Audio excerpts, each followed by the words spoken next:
Yora, anong ginagawa mo? Ha? Ginagawa mo? Ay, hala. Adi, ay, uy, nangyari sa'yo? Okay ka lang?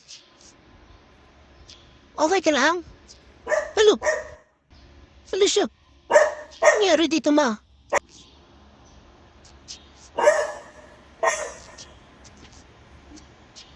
Okay ka lang ba?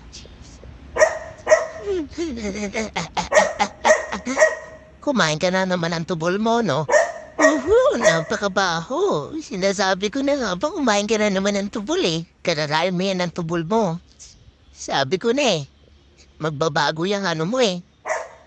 Paningin mo sa sarili mo eh. Di ka na naman napainom ng gamot ng nanay. Napupu talaga naman, Mariosep. Iba na yan, Leora, iba na yan. Nakausap mo na yung sarili mo sa reflection.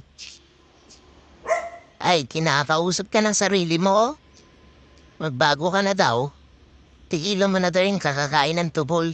Ngayon na nangyayari sa'yo, kakakain mo ng tubol eh. Kain pa more. Pumor ka talaga eh. Manang-mana ka sa mama mo eh. Hindi ko naman sinasabi kumain siya ng tubol. Pero, wala lang. Kadatain mo yan ng tubol. Tigil-tigilan mo na yan, Chong. Tigil-tigilan mo yan. Kadatain mo ng tubol. Kain pa more.